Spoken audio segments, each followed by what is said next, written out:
I guess I'm usually more punctual. The building committee of the Board of Education will convene on Thursday, June 16, 2016 at 5:30 p.m. in the PDC room at Central Office, 102 Genevieve Street, San Antonio, Texas, 78214, Texas Government Code, Chapter 551. Meeting called to order by myself, Mr. Ricardo Moreno, Board Members President, Mr. Juan Mancha, Present. and Mr. Tomas Uresti. And then staff members, Mr. Ray Madrigal and Mr. Jerry Soto. Okay.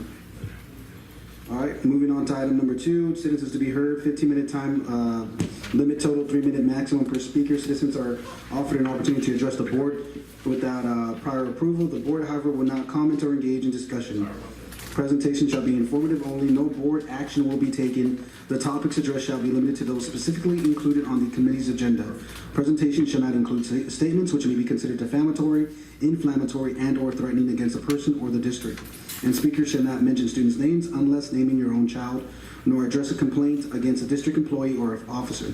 Such complaints will be handled through the guidelines set out in the district policy. At all other times, members of the public shall not enter any discussion or debate on matters being discussed or considered by the committee. So first we have Mr. Victor Salcido.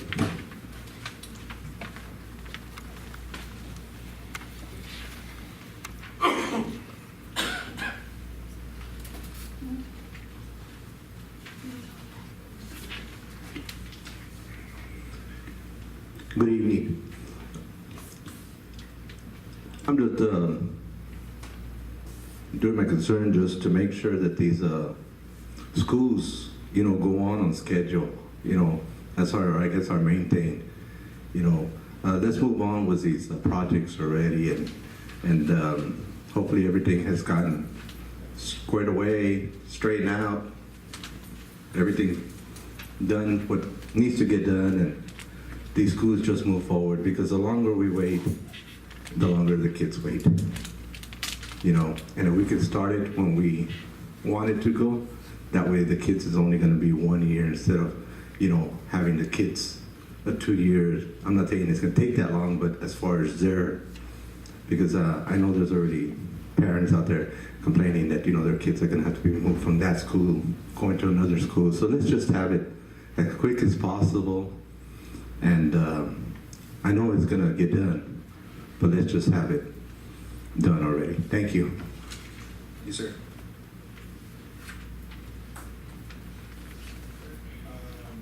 Go ahead and turn it over to Mr. Soto. Yes, sir, Mr. Moreno. We have Coy Ballard from Jasmine Engineering that is going to go over the schematics of Carabel and Vestal. As of right now, there's going to be 2 options on each school, and it's going to kind of show the elevation of each school.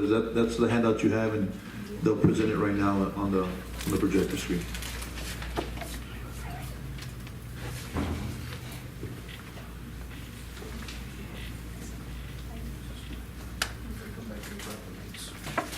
So we can see. Give me a favor, yeah, just one of them. Actually, not. Then just leave it that way. Turn that one up, turn the other one up. Just one first. No, that one too. Thanks, you can do that. Thank you very much. Appreciate it.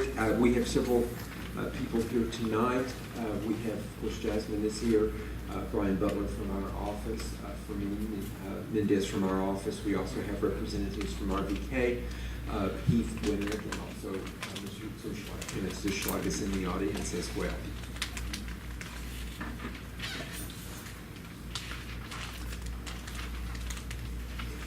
The architects have been proceeding with the development of the schematic design, which is what we're showing to you tonight. We're showing you first Vestal. This is a rendering of the site plan, which shows the finished project after the existing school has been demolished. The 3 buildings that are existing that are intended to be left are shown in kind of the blue-green color. The new school is at the top facing Cantrell Street. The circulation and drop-off for cars is at the front on the Cantrell side. The buses are dropping off on the east side along the service road, which will be extended all the way and exit off Vestal Place once the demolition of the existing school has been accomplished.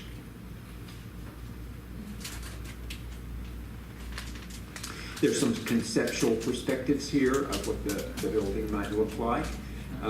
This is a bird's eye view showing some indication of what it's being thought of in terms of massing and materials and the use of color to sort of liven things up. There's a covered student drop-off area that you're seeing in this perspective by the new building. The three buildings that are being retained are in white. To the upper right-hand corner of the perspective, there is ample parking in the layout, and this design, of course, will be continued to be fine-tuned as we move from schematic design to design. Another perspective indicating the use of color, which gives you a little better idea of the conceptual massing for the canopy or at the student drop-off. Buses on the left, cars being dropped, or cars dropping off students on the right. This is the back side of the building, basically the south side of the building. The attachment at the back is the stairwell servicing the two-story building. As you can see, the playground lawn comes directly up to the building from between the existing buildings that are being left.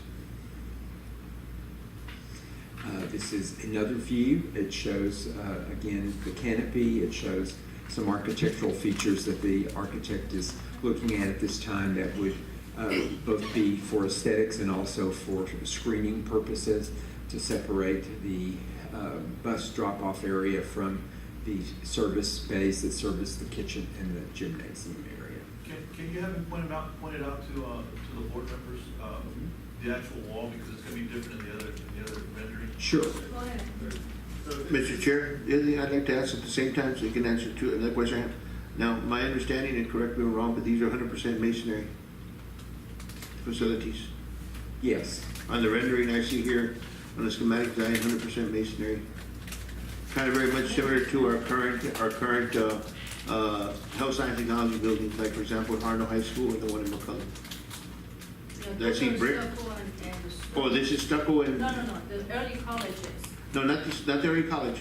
What I see here in this rendering, it looks very similar in design as far as the materials. It looks, so would it be safe for me to say they're gonna look very similar to, both of our health science design buildings are very pretty buildings.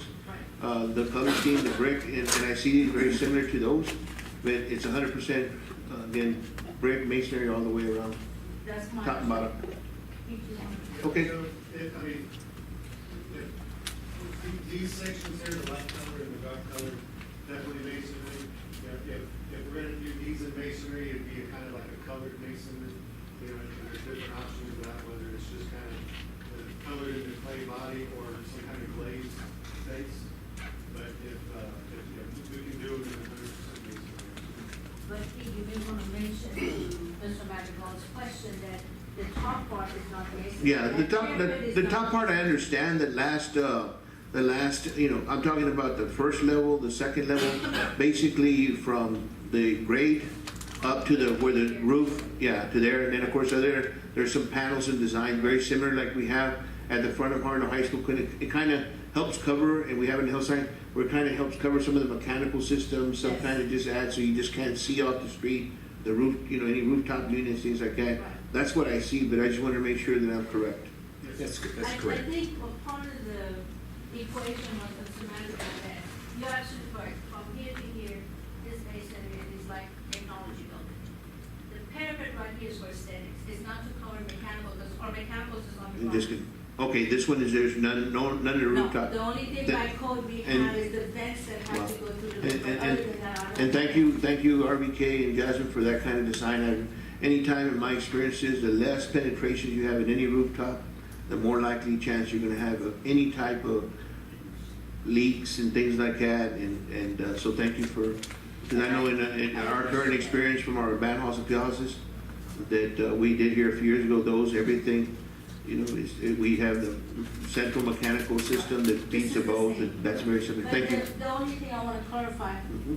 is that anytime we have any project, regardless, the exhaust fan, the makeup air, and the vents by code have to be on the roof. Those are, and they're very. That's understandable, Right, correct. that's it. We're gonna have some penetration, but what I'm gathering is, and from my experience, the more penetrations that you can help not to have, because you have other mechanical system or other systems on the ground versus up on top of the building, it just seems to have less likely of an opportunity of any type of leaks, and sometimes that's gonna happen.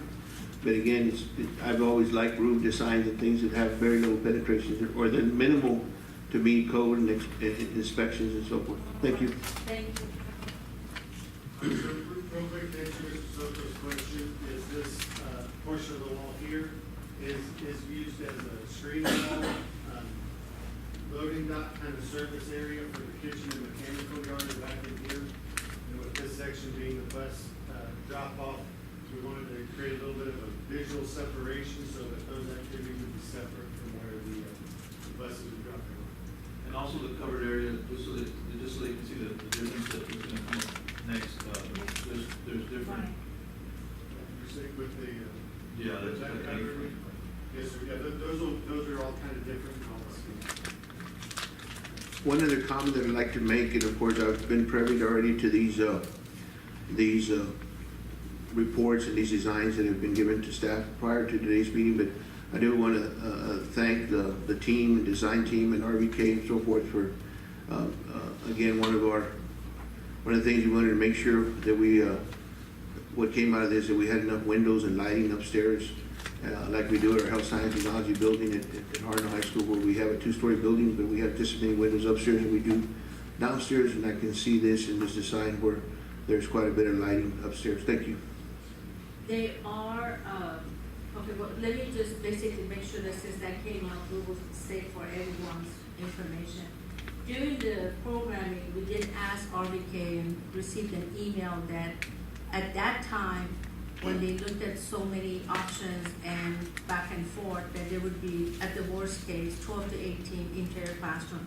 Subsequent to that, the design, of course, is evolving and is going to be more and more options of reducing that count. So they're working to that direction. There will be some interior classrooms. There's no way we'd be completely free of that. But the quantity of 12 to 18 that they originally stated in April is getting reduced by virtue of constant working of options and design with us. So, but there's gonna be some, not as much. Understand everything.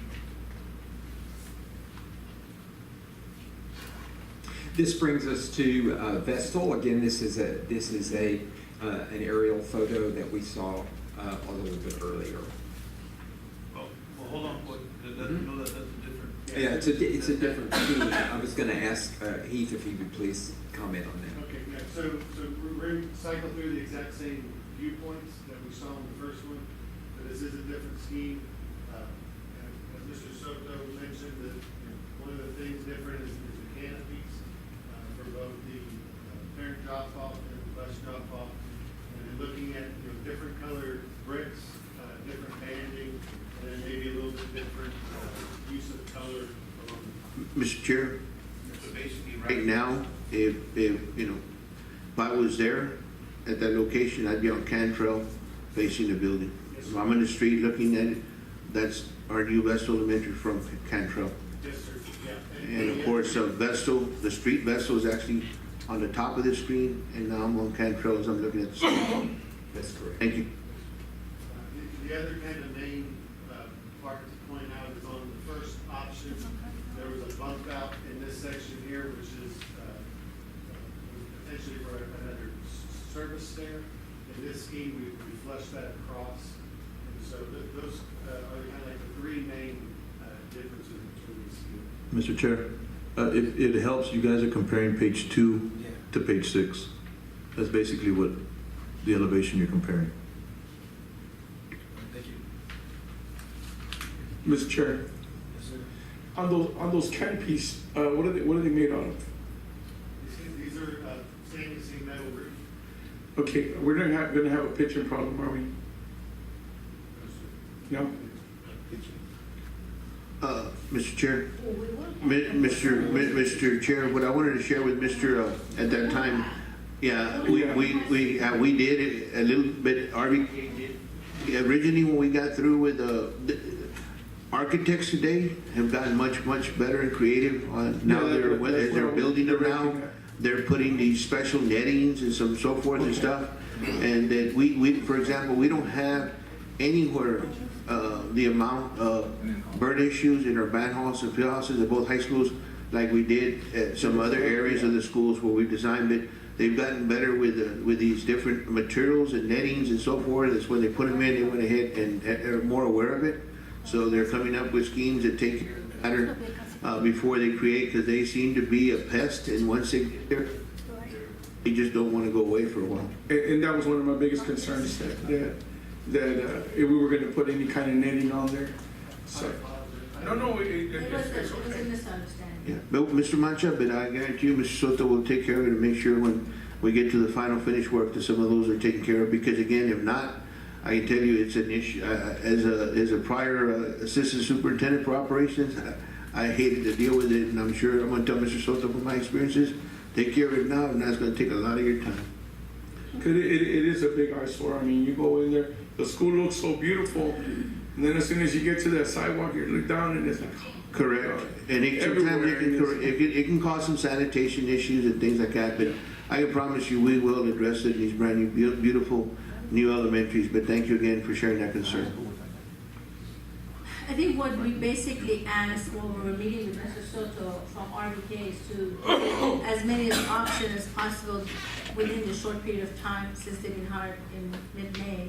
So there are two options today to look for and to decide from the building committee aspect, and then when it goes to the full board. But of course, it can change, it can be more evolving. This is just the progress of the schematic design. Correct, thank you. So if the previous perspective was the bird's eye view from Cantrell, this is more from actual person's perspective, this opposite corner of Cantrell looking back at the building. You'll see the other items on this one, that taller kind of wing wall that we were talking about, that was screening. It's still there, but we didn't make it a feature, right? So it's just gonna be lower, and as we go around the building, you'll see that. So again, on the backside, kind of looking from the play area, bird's eye view back, that same stairwell that we looked at previously. So here's that bus drop off with the variation of canopy, still having the screen wall there, but a little lower. So loading dock, dumpsters, and stands for maintenance. So those are the two options that we've got to present on Vestal. I can switch over to Carabel, or if you have any questions, answer those. I'm leaning more towards the one that doesn't have the second design, Go back. doesn't have Right. the little sticking out. That area, so much right there, just kind of takes away. Or leaves less of a view to the children, perhaps, but I prefer not to have that, that's just. I believe, Jasmine, you had a point on that, ma'am, about the roof line also. Do you want to share about that tall wall? Well, my worry was that when you have extended wall, which is for more purpose of the aesthetic, you will have more maintenance issue because you have to clean that area and you have to have the scaffolding, and it just builds up throughout the years. The first year is going to look beautiful, and then after that it's going to get dirty. So what I was suggesting is to make it more in the same line as the roof rather than extending above the roof line. That was what I was worried about as far as the cleaning goes and as far as maintenance goes. Yeah, I'm more of the fact that it's blocking the view of where any children, where a child is at, so I'd rather just the whole thing on. And I brought that up too, because the concession restroom, when Mr. Oreste was on the building committee back then, you didn't like the wall that was blocking, so that's something can be done away with, it's just for aesthetic purposes. this doesn't have any There's no functional bearing. space. That was gonna my question. I thought maybe due to the design, maybe I was thinking maybe you guys were looking at some way to help with possibly helping the mechanical system or helping because of where the sun rises and drops and things like that. But more and more I look at it, and I'm looking at the angle, very familiar with that area and stuff. It's just more for design and for looks. Okay, thank you. The main reason was just for screening.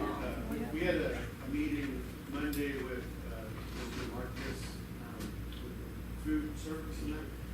And so he had talked about on the loading dock possibly wanting to add a can wash and things of that nature. So sometimes those things aren't as desirable to be seen. So we were just trying to think ahead of the way that we would screen it. As everybody's kind of commented, I mean, there's no interior space to that. It's just a changing the height. All right, well, Mr. Keith, can you also show them the windows here and show them the windows on the other rendering? But Just the difference. Before we go from there, if you go back one more time, so I can answer Mr. West's question. Go back one more, the word of word. The mechanical room where the tree is, that's where the fence area, that's where the outdoor mechanical equipment is. So this wall has nothing to do with the mechanical.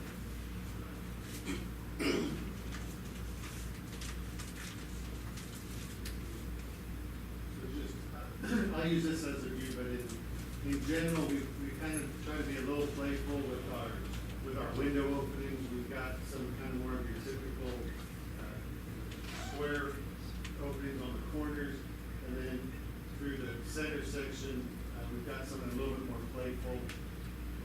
In the second version, this is where the main difference is. These just go to kind of more of the typical kind of punched open. So you'll see here where we had those, we're just kind of going more in the standard window. all right, Mr. Chair, is there anything else on Vestal before we move to Carrollville? All right, then, One thing I do wanna ask, should we go ahead and change this to another kind of cover so that it will not have the concern that everyone has about the pigeons and all that? Because on the other scheme or the other option, it's different. Yeah. So like, make it like that? that gable design is much to me, Right. much more appealing to the overall design of the school than the other design. My recommendation, those are easier Okay. to protect and recover, especially underneath that area, depending on the gable, depending on the pitch of that, you can easily design some type of netting or some type of, like at Hartman High School, I know this, they have a small, screen, kind of little metal screen with breathers on it, and they definitely kept the pigeons out of that area. The other thing, Chair, you said the cafeteria was wanting to use that corner for something. They wanted Marcos Rodriguez that runs our food service wanted like, for the custodians to be able to wash the trash cans out there. And that's why when they heard that, they wanted to have something to block that in case we do go with an outdoor scene, but we don't need to have that outdoor cleaning. No, station for the front of no. the school. Yeah, Marcos hadn't seen the rendering, he had just seen his kitchen layout. And he said, it'd be good if I have that, but we don't need to put, the custodians can clean up and leave to the back. We'll have a whole bit back there. All right, we'll go to the next one. Should we, before we go to the next one, ask if there's a recommendation of one or the other, or should we not? I think it just be presented towards it. I know some of us are leaning towards probably the same idea, so. Option one or two, Mr. Meyer? Yeah, I mean, some of us are probably, I would say also leaning towards the second proposal, but we do This- want to present, I guess, both to each and kind of just go over the quick synopsis, just so everyone can kind of have a fair sense of Okay, it. so let me just for capturing it, we will keep this as is the same, or do we change it to the I one? would change it to the way that Mr. Mancha had Okay. referred to. Do we have permission to change it for Monday, just that canopy part, so the full board will see it? Yeah, that's Chair? that's gonna be. Mr. Chair, I think what she can do is I think we would be able to kind of share with the rest of our colleagues is the idea that we've had an opportunity to view both. And this is the one that this committee preferred to list as the first priority. So that way we can save some time, but it'll also allow you to share with your other colleagues the reasons why you favored the other one versus this one. And that way she can show the other one first as the number one preferred option. It doesn't mean that our board will not decide to go with the number two. But again, and for the reasons as we discussed here tonight. So she can list that one as a preferred, and then the other one is the other one. There's the second option, and then the full board can decide which one they want to It'll approve. be the one without the divider and with the gable roof. Okay, Yes. got it. Yes, that is So we'll correct. change it and send it electronically back to Mr. Thank you, and Mr. Soto will review it and make sure that it looks like that. Well, I guess. Well, what it is right now is that I've had a chance to talk to and just want the rest of our colleagues in this committee to understand, like I shared with the board president the other day, like for example, on the board booklet in the pack, you guys got it about an hour ago. I have what's being shared here tonight on the board book, but I'm gonna make the adjustments after she gets through tonight. So Mr. Soto will make the adjustments tomorrow. And by Monday, we should be able to download it and add it as a updated one because of the discussions we had tonight. So because tonight, there was no way I could have the most updated one. I sent it out today without our meeting tonight. So our board president knows that, and I just want y'all to share that with the rest of our colleagues. That there may be some small adjustments after tonight's conversation. So let's go ahead and do that. We'll do Jay, it. thank you. Will do. That's fine, that's one note. All right, so I'm gonna switch out these canopies, and then am I using this or taking that out? You're gonna take that off? Okay, all right, and those are the only two changes. Yes. All right, perfect. I'll go to Carabel.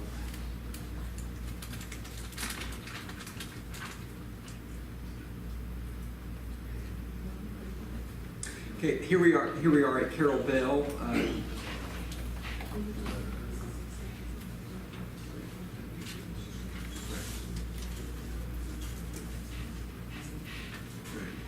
I would just like to say that what we're showing tonight in the schemes that RVK has developed as part of the schematic design is what was shown in the programming. So essentially, this is a more refined version of what was shown in the programming. Just to orient you, Pleasanton Road is to the right side of the screen. That's the east. And Harding is at the bottom of the screen with Sunglow at the top. So again, Coy, just so I can help clarify to our board, on the bottom of that screen, that picture there, I see a parking lot right there.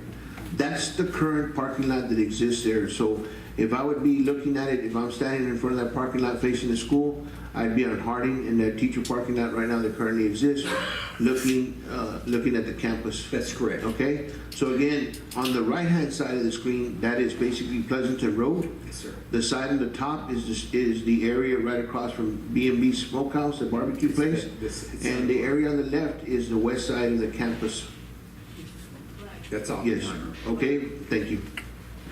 But just so that everybody knows that existed, we're not doing anything. That is correct, ma'am. That is correct, because one of the discussions that we had months and weeks ago, that the current design, and I know we've had some members on this building committee that had input on the parking and the different areas to come in and out, because this new design takes care of, it addresses some of the concerns we had, because we basically have 1, 2, 3 different areas to drop off kids, pick up kids with buses in one area, the parent drop off in the other, and it's much, much better design and much, much more than what we currently have today. Right. Thank you. Then moving to the perspectives, this is also from the same vantage point as the plan that we saw. You have the existing parking lot on the right, looking to the north across Harding to the front of the school.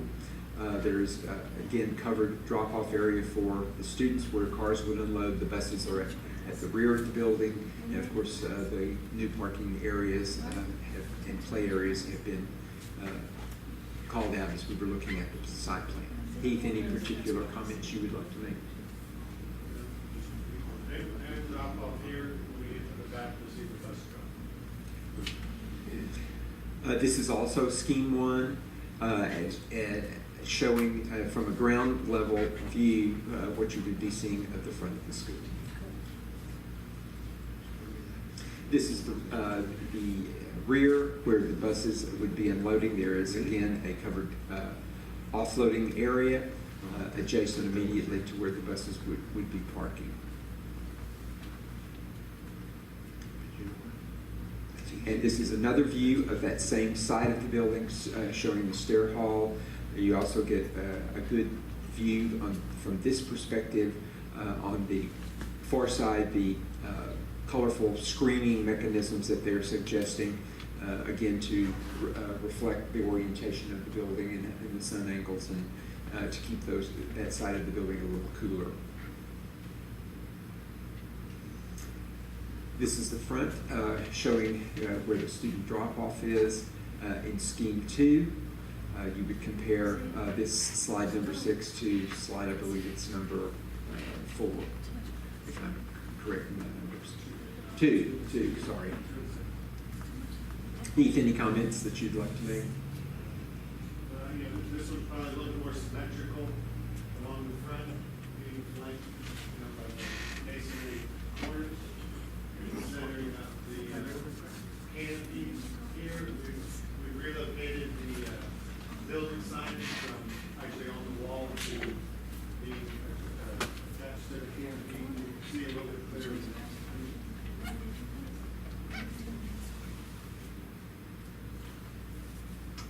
So in a sense, Mr. Chair, if I may ask, so again, really, I know that we have buses showing drop-off areas on the north end of that building, with the south side of that building being more of a parent drop-off and parents that bring their kids to school and so forth. It would be very easy to reverse the other way around. I can see it, where the buses would be in the front, parent pick up and drop off would be in the back. Yes, I just want to show up the site. So the only other, potential is that there's no parking back here, right? So if it is for parent drop-off and pickup, it's purely just that. This is the front of the school, so if somebody's gonna come and a visitor's gonna come and enter the school, it needs to be on this side. So I don't know if maybe that might take some teaching. The problem is that we're gonna end up in a bigger problem with this design. The reason being, can you go to the next slide? Okay, right there. You see the white lines where it allows you to cross the entry?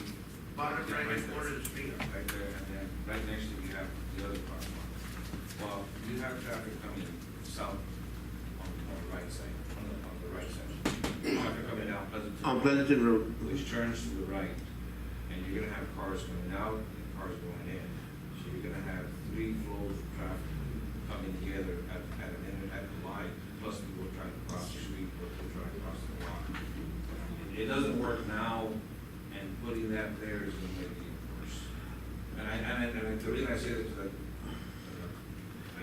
my office is directly across from the school, and I've been in the street for about 40 years. Mr. Chair, if I may ask, what I've seen with our police department and some other experiences is that one of the questions I have is, and we may not be able to know with the schematic design phase at this time, but I'm really curious to see how many, what's the square feet between the red light that in the corner of Pleasanton Road and Harding, the distance from there to the bus, where the bus or vehicles can start to enter the campus. How far is that? That'll make a difference. And then with the idea that maybe we can also, what I've seen some other designs is where it's only, you can only enter from one end and you have to exit the other end with arrows facing and with signage saying, exit or enter only, exit only. And I just don't know if any of that has been considered. And I'm gonna go one, I know just an idea out there. What if that school was just face the other way? And then you had to drop off more room on that side, to drop off the parents, the bus going to this side. Let me, For that, I'm assuming, Mr. Garcia. are you wanting to alternate or switch the parent drop off to the back of the school? Right. Okay, because to me, like, I know you referenced it, but in my mind, as I'm assessing it, because I've been down there numerous times just as well, I mean, the only difference would be if the street is any more narrow than the other. Is that the case? I mean, I wouldn't know that specifically if Sunglow is more narrow than Harding. But for me, it seems more like conditioning in terms of people have always crossed there because that's the front of the school, so they're always going to be turning there. So even if we move it on the back, I would assume they're still going to be like, well, I want to drop my kid off, I'm running late, I'm still going to drop them off in the front, whether it's the front or the back. Let me, if I may, I think in order to accommodate Mr. Oreste, you need to have the interest and change the address and put the back that you're talking about to be the front. I just. That's, yeah, that, no, I know, and you brought this up, but that was not what we were asked to do, but we can do that as long as the board passes the motion of flipping it, in other words. The front would make, in order to have the bus drop off, it's gonna have to be in the front, so the only other way is that to just have the address and everything change. Yeah, but what I don't say, if Harding is a wider street, and I can't wait for it, I believe it would be. Yes, the current front of the school in Harding, it is almost, believe it or not, but almost double the size of Sunglow or the other street on the backside currently right now. It's much more wider. Now, that is true. And That so was one of again, the reasons this is staying as the front, but if you want the architect and us to go back and change it, it can be done, but the whole address, everything has to change is what I'm saying. that is correct because of permitting and all these Right, other everything, reasons. That's correct. and that's something that is a prerogative of the board. And I don't know, but I would assume all the utilities and services are coming from the south end of this facility. Yes. And not, yes, okay, And thank you. I would also think, Mr. Madrigal, that, I mean, a lot of it has to go with the planning of the principal and trying to figure out where we're going to have certain personnel in the morning. To me, I think that also kind of comes into the equation as well.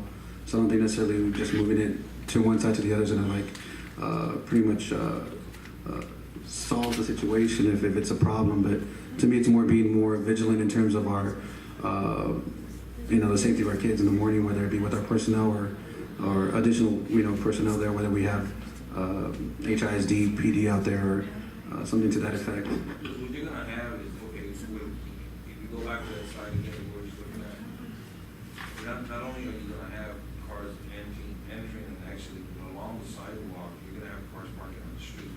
This is what we have right now. We have cars parking on both sides of the street, dropping off for kids. So you're gonna have two lines there, plus an entrance and an exit now, all together at an intersection. We're gonna have this on. A lot of it Mr. just goes to like attitude. Mr. Chair, one thing I'm going to share with you, that, again, it's a matter of conditioning the community. But I can tell you one thing. That area between that entrance right here at the bottom and that other area on top, that will be a no parking area like we have at our other schools from 7 to 9 in the morning and 2 to 4. And again, once you condition, and SAPD will, or the city of San Antonio will actually put signs from that start of the sidewalk, from the bottom all the way to the other side, where it's no parking area between 7 and 9, I think, Jerry, right, what they say? And then from 2 to 4, so. The whole thing is just And what we can do to accommodate our parents so that way they don't park there, is that, remember, right across the street, right there in the front, if you look in the middle of the screen, that is our current teacher parking lot. That, we can go ahead and asphalt and pave too, so people can park there and just walk across the street. And even if you put a no parking zone there, and again, I see a problem. I see it happening right now. Even if you put a no parking, they still stop to drop off their kids. They may not park, but they stop to drop off the kids, and that's where we get the cluster at. And Mr. Chair, you know what? And Mr. Chair, you know what? I'll be honest with you. Again, Mr. Udeste is correct. He's very, very familiar with that area. He's been part of that area and familiar with that area just as long, if not longer than I have. And he is correct, but sometimes it's about conditioning people. I know as far as staff, and we feel that this is far much better than what we currently have right now, but I would have to agree with Mr. Udeste about some of the issues and concerns that we have there, and of course we're trying to do the best we can, but some of it is conditioning parents also in the community where they can park and can't park, and we'll make every effort as a district to make sure we condition them. And, but again, we'll make our best effort, but Mr. Uresti is correct. Yeah, and if maybe we can move it further west, further west, and not so close to the corner. Yeah, bring it like where that red car is at, and make that the entrance. You know, that, anything that we move it away from that corner is gonna help, because again, That's one of the questions I had. How much square footage is there?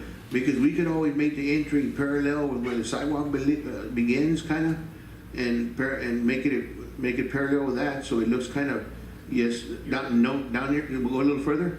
In other words, we can line up that curve, line it up across with the sidewalk that's coming around the building, so we can, right there around the building, the south on right there, line it up again with the buildings, and just like Mr. Uresti, push that entrance just a move it further west, just another 15, 20 feet, as much space as we. That's why one of the concerns we have is how much square footage do we actually have from the bottom right hand corner of the screen till that entrance? Is it 50 feet, 60 feet, is it 100 feet? And like Mr. Uresti is saying, the further we get it away from the corner, the less likely we're going to have traffic, because there is a lot of traffic that comes from that bottom right hand corner, from there going west to drop off and pick up. and maybe another thing would be putting the drop off on this side to on Pleasanton Road. Yes, right there. And have parents come in from that side, drop off and go. And they can actually come through there, go around and then exit and just kill that entrance completely.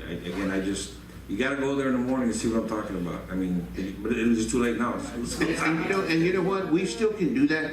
I think the other thing, I think in all fairness too, that we have now more areas to enter and areas to exit, that I really think that after a period of trial and error, that we can always change arrows and condition people that, you know what, this is where we're going to come in, this is where we're going to come out, because we have more entry and exit areas from off of Pleasanton, off of Harding, from north of that facility, even a left, west left-hand corner exit area too.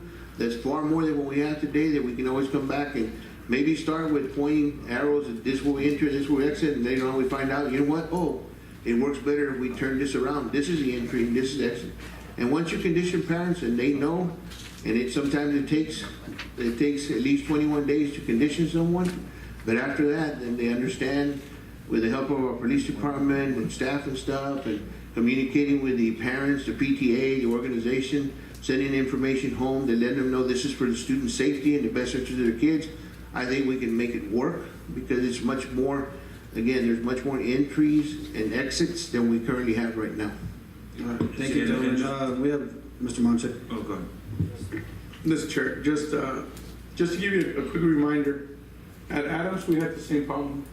You know, everybody That is wanted to correct. go through Robert E. Lee That is because correct. it was easier to drop off the kids than to go through South Cross, because South Cross was good, compact. All it takes is like Mr. Madrigal says, we just gotta educate our parents.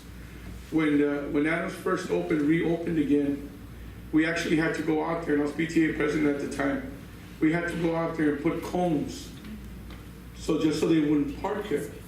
Now, it's just an easy flow, because they already know they're coming in, there's an entrance and there's an exit. And now every now and then we have a new parent that'll take a chance and park there, and we got the mama patrol right there, boom, she reports that parent real quick. Next day, there's an officer there, and I guarantee you that parent will never park there again. But it's just about educating our community, just letting them know. The other thing is that we gotta realize, the reason they would park there also was because we didn't have that much parking. Now we're adding how many more parking spaces? Oh, there's 3 times what we currently have. The other thing I want to share that Mr. Mancha brings up is that I know there's many of us in here that are parents, and once I know where the adults that work there that are going to supervise and escort my child to and from my vehicle, and if you put the adults where you put the adults is eventually where you can condition the parents. So that's why I want to drop off my kid, because from the time he leaves my vehicle door and into the building, there's going to be an adult there that's an employee of the district, is going to monitor that. And if the adults ain't there, they're less likely to drop them off there because they know that the supervision, especially with the younger kids, is not there, and parents naturally will decide to drop off. So what we did at Adams, like Mr. Mancha said, we put the adults where we wanted parents to drop off kids, so the parents knew that we would actually pick up those kids, supervise them from the car door to the cafeteria, or escort them to where we wanted to. And once the parents figured it out, that's where they began to drop off their kids. But it is a period of, like I mentioned earlier, conditioning, parents reconditioning once we figure out what's best, making those adjustments, sticking to the plan. And then after a year, those fourth graders or fifth graders, those parents know what the expectation is. Third graders become fourth graders, second graders become third, K become 2, kinder become 1, and all you have in the condition after a year is the new kinder kids that just showed up to Carol Bell Elementary. Thanks. I would just like to make one quick comment with respect to which side is in front of the school. We looked at both of those options during the programming because of the points that Mr. Uresic were made at that time too. The version that the board approved was the version that we're showing tonight. So as Jasmine said, if we have other direction, we can certainly evaluate that other orientation.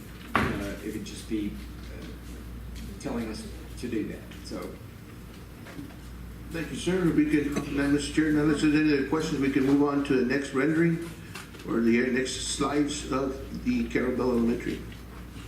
Okay, this is scheme 2.